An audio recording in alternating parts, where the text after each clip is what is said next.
Halo semua, selamat datang di channel R Plesiran Kandang. Plesiran Kandang kali ini saya berada di Desa Jenerwetan, Kecamatan Purwodadi, Kabupaten Purworejo, Jawa Tengah. Kali ini saya berada di kandang milik Mas Wahyu, peternak entok jumbo yang saat ini melakukan pengembangan dan terobosan sebagai bentuk penekanan kos pakan, sehingga walaupun kita mempunyai ternakan endok jumbo, kita tetap bisa menekan biaya kos pakan.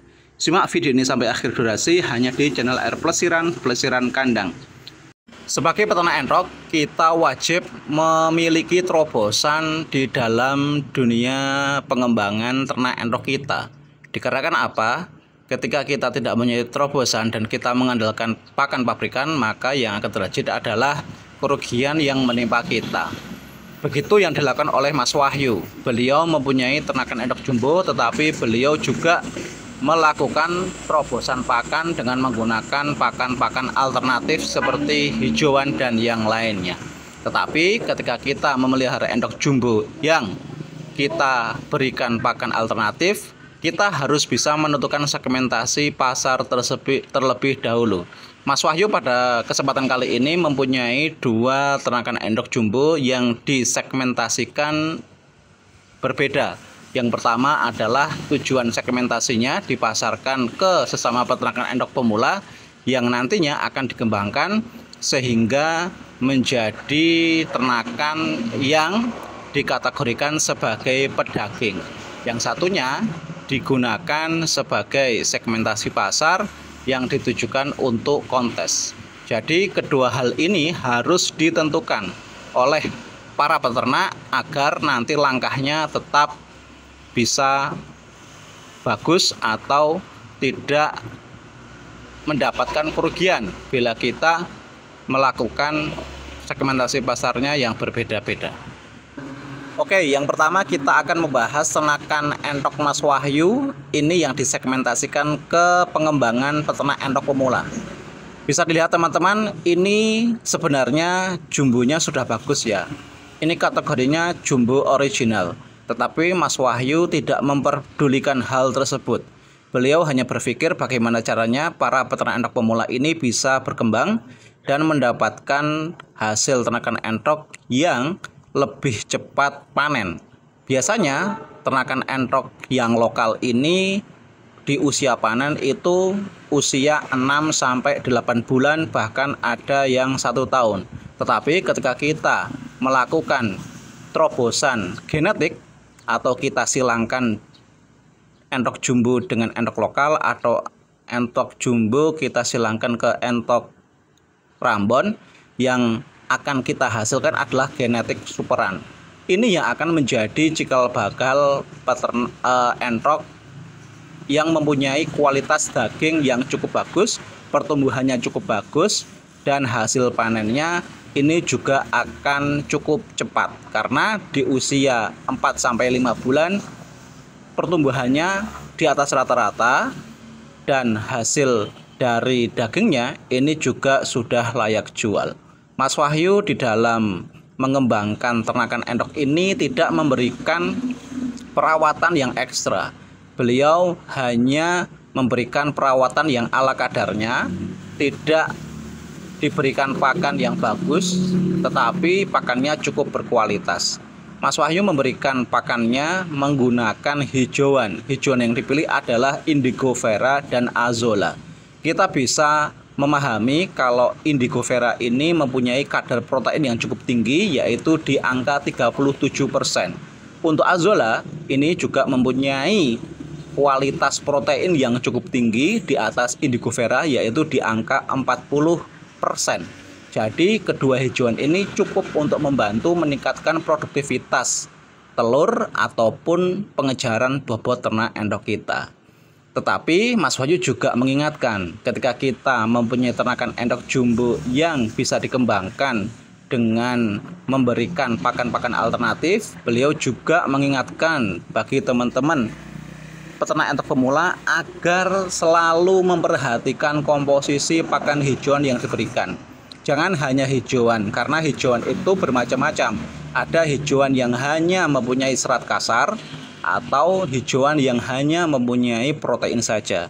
Kedua hijauan ini harus dikombinasikan agar entok kita tetap terpenuhi kebutuhan protein, kebutuhan serat kasarnya, dan kebutuhan karbohidratnya. Jangan salah pemahaman. Ketika kita mempunyai Indogofera ataupun Azolla, kita bisa kombinasikan dengan Bekatul sebagai komposisi pakan yang menggunakan karbohidrat dan seperti itu. Tetapi Mas Wahyu juga tidak melarang bagi teman-teman yang mempunyai hijauan seperti kangkung yang mempunyai kadar air cukup tinggi ataupun hijauan dari limbah pasar, itu juga nggak masalah. Yang paham adalah peternaknya, karena ternakan itu mengikuti treatment atau pemberian pakan di setiap harinya. Jadi seperti itu. Yang kedua, Mas Wahyu juga mempunyai ternakan entok yang segmentasinya ini khusus untuk kontes. Jadi perawatannya juga sangat berbeda.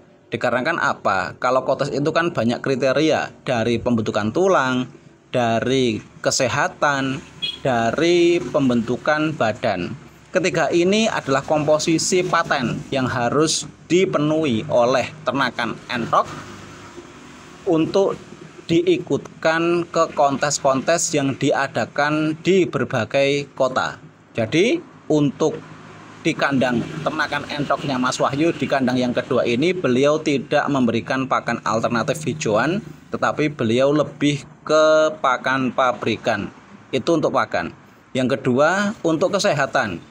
Kesehatan ini cukup penting bagi penilaian kontes. Maka dari itu Mas Wahyu menyarankan ketika kita mempunyai entokan jumbo yang dikhususkan untuk kontes, maka lebih baiknya kita buat kandang panggung saja.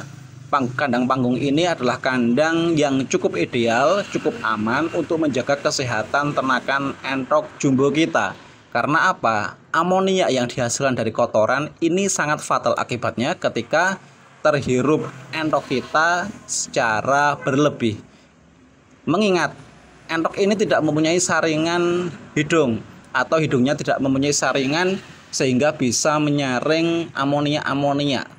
Ketika amonia ini tercium oleh entok secara langsung, maka yang akan terjadi adalah entok bisa terjangkit pilek ataupun sesak nafas. Jadi ini bisa mengurangi kualitas kesehatan entok di dalam penilaian kontes.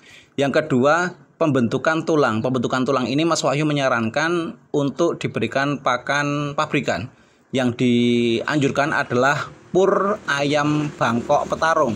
Ini cukup bagus, cukup efektif untuk membentuk tulangan ternakan entok kita yang di usia 0 sampai 3 bulan. Ketika sudah menginjak 3 bulan ke atas, bisa dikombinasikan dengan brand ataupun dengan nasi yang sengaja disisakan.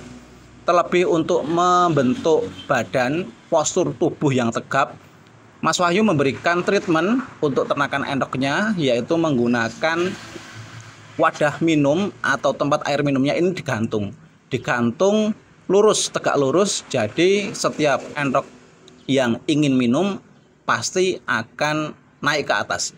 Ini diharapkan supaya postur tubuhnya tetap tegap. Karena apa? Ini juga menjadi penilaian di dalam kontes. Jadi treatment ini cukup berbeda. Dari segi pemberian pakan juga sangat berbeda. Segmentasinya yang dikembangkan sebagai ternakan entok daging. Yang kedua adalah segmentasi untuk kontes. Yang kedua ini adalah perawatannya juga cukup berbeda. Yang keempat adalah peletakan kandangnya juga cukup berbeda. Segmentasi pasar cukup penting bagi para peternak entok untuk kita bisa yakin di dalam pengembangannya dan perawatannya. Jangan salah langkah teman-teman, ketika kita mempunyai ternakan entok kita akan fokuskan ke pedaging atau ke kontes. Ini adalah suatu hal yang berbeda. Mungkin bagi teman-teman peternak entok jumbo lebih paham daripada saya yang mendeskripsikan liputan saya, karena saya selama ini juga belum mempunyai ternakan entok jumbo. Saya hanya memberikan pakan-pakan ternakan entok lokal saya ala kadarnya. fermentasi dan hijauan. Ini karena saya segmentasinya adalah daging, berbeda dengan ternakan endok jumbo. Bila disegmentasikan ke kualitas kontes, maka juga akan sangat berbeda. Seperti ya teman-teman ya. Jadi perawatan penting, tetapi segmentasi pasar lebih penting. Karena apa? Kalau segmentasi pasar kita sudah terfokus, sudah tertuju atau sudah ditentukan, maka perawatannya juga tidak akan salah langkah. Semoga ini menjadi perhatian bagi teman-teman peternak endok. Jangan berpikir macam-macam. Ketika kita mempunyai ternakan endok jumbo, kita bisa memberikan pakan alternatif. Monggo silahkan sesuai dengan segmentasi pasar. Dan ketika kita mempunyai ternakan endok jumbo yang dikonteskan, maka nggih monggo itu sesuai dengan segmentasi pasar. Jadi kualitas pakan disesuaikan dengan kualitas ternakan endok kita. Sampai jumpa di video selanjutnya hanya di channel R Plesiran Kandang.